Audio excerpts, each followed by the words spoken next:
Thank you guys so much. I hope you all are as energized and as Zena said, just full from all that we did today.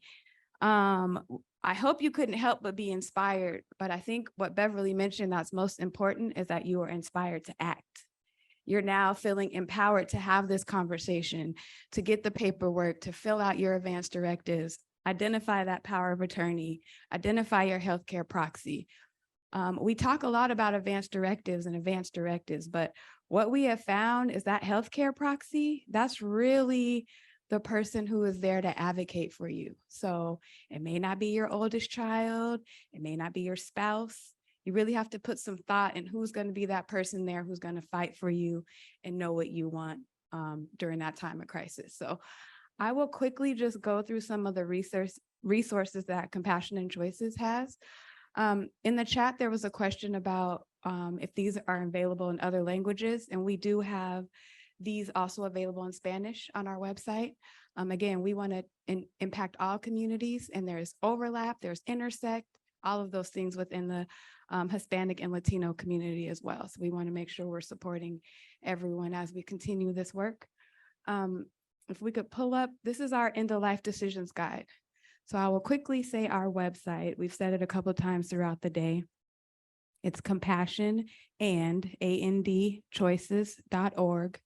And there will be a Plan Your Care resource center. And in there you will find many of our documents and materials that not only help you complete those advanced directives, but having that conversation. That was one of the first questions we got, like, how do you talk to your family about these things? So the packet we have goes into grave detail about not only specific healthcare measures, but also what your values are, what your priorities are. Those are the things that really lead your care so that your healthcare proxy knows what you want and you know what you want. So what we brought up here, this is sort of the main page of our Plan Your Care Center.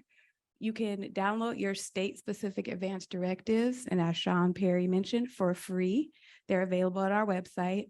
And with that, you can then take that packet that we showed before and really go line by line and really understand what it is that you're filling out.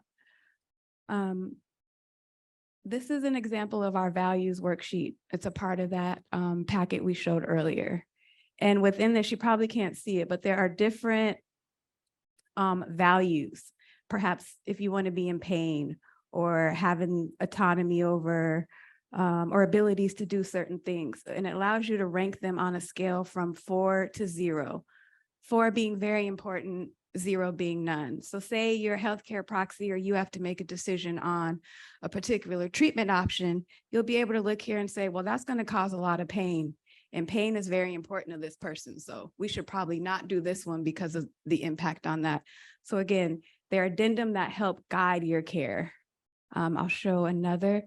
This is for specific therapies. We heard from our nurses and our medical teams today about the specific options that are available. So things like dialysis, artificial nutrition, and this will give you the opportunity to say, yes, I'd like to try that. No, I wouldn't, or for a trial period. So again, real specific about what you want. This is our hospital visitation form.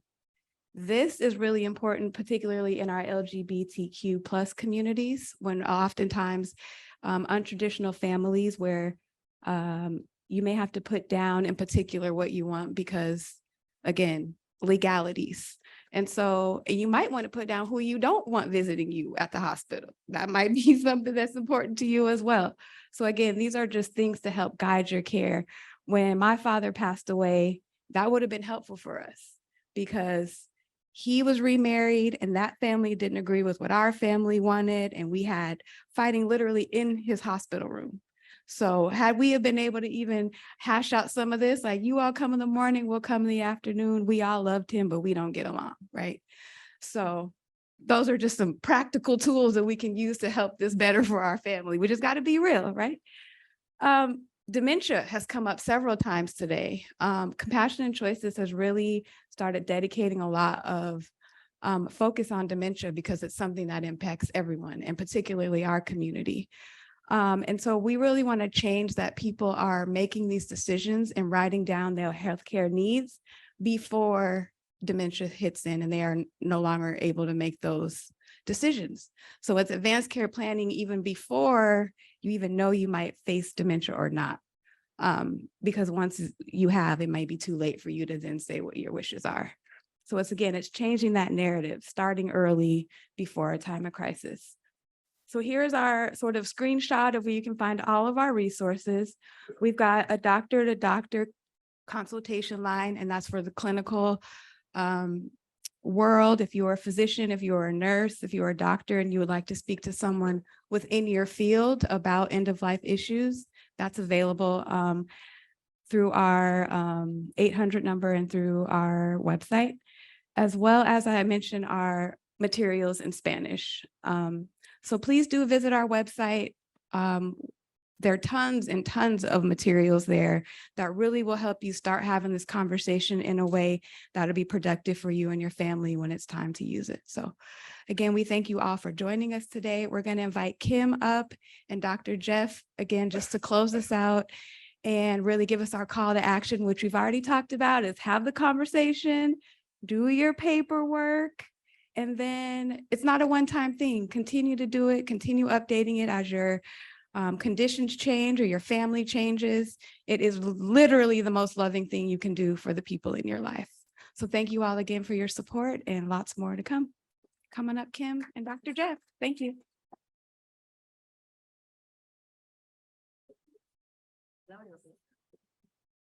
I'll go first because you close it out, but let's have a quick conversation. You know, Kim, first of all, thank you so much for getting us all together. Brandi, thank you for all the incredible years that you have put in. Thank you, everyone who's worked on this.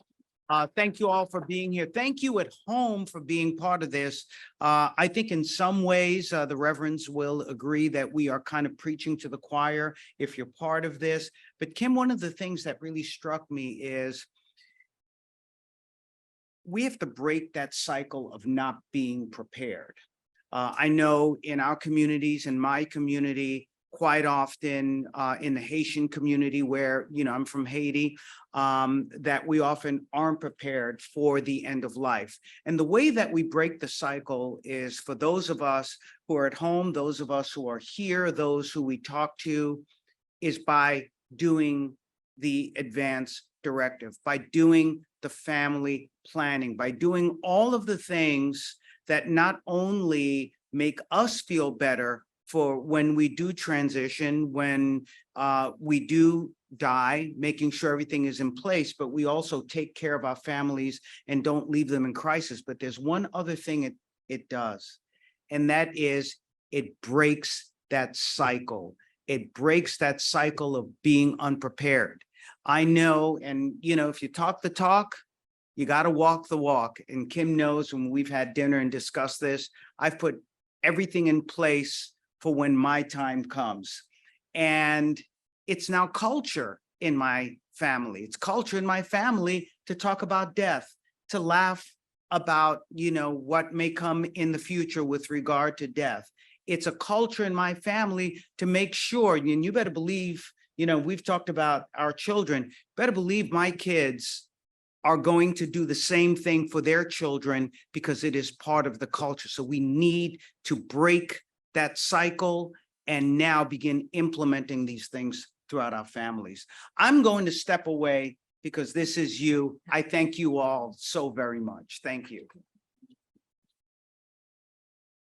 So mostly I want to say thank you to all of you and to everybody that has joined us online, because I'm leaving today completely inspired.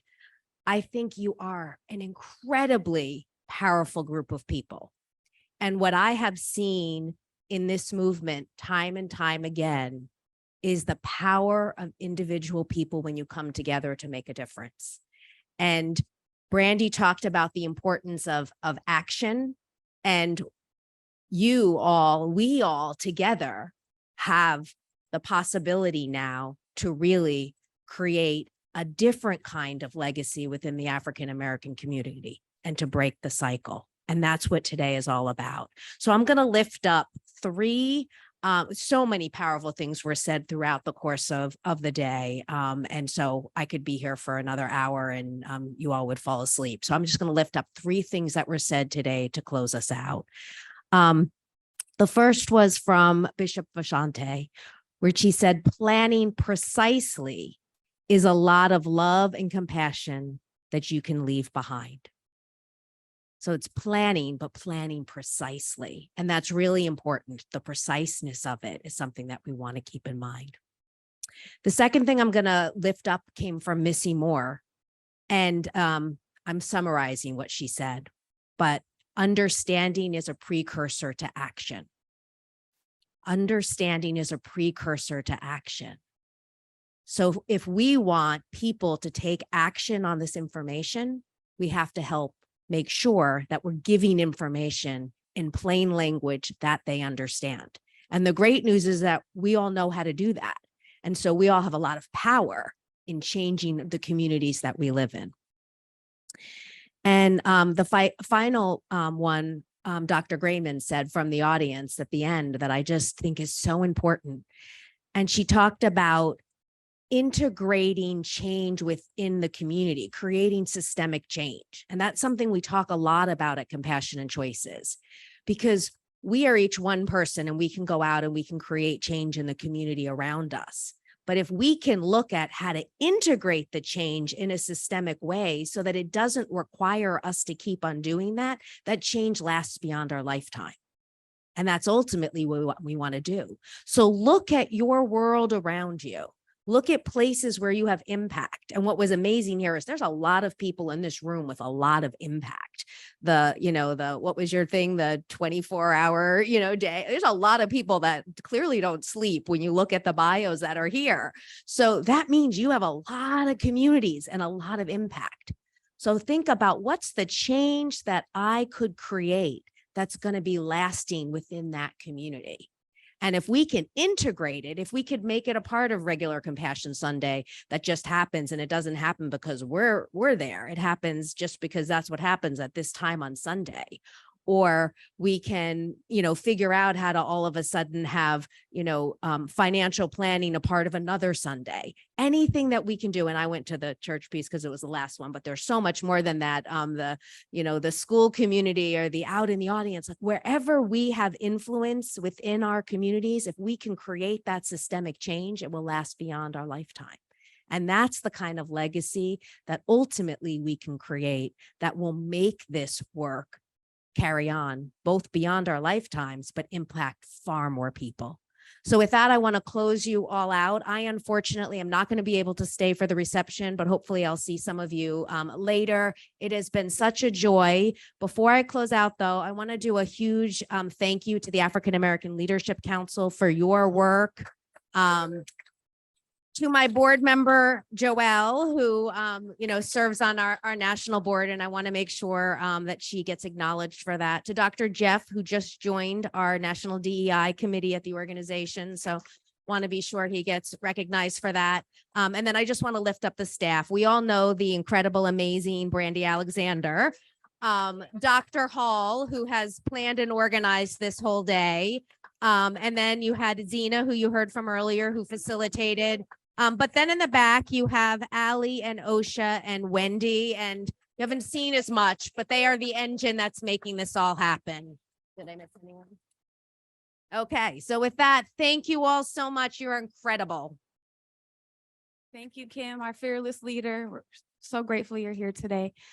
Just for the final words, I want to say thank you to Ricardo Thomas, who wore so many hats for us today. Thank you for all your help.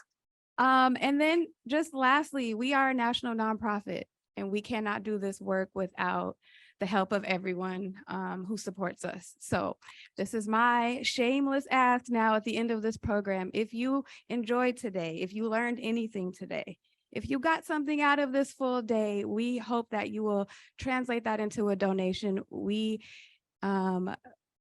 cannot put these programs on without the resources that we have from our supporters. So we are grateful that we even have the resources to do that, and we want to continue doing so. So we ask for that. We appreciate your time. We appreciate your finances. Anything you can contribute to our organization, we are grateful for. So thank you all so much for coming, and lots more to come. Thank you.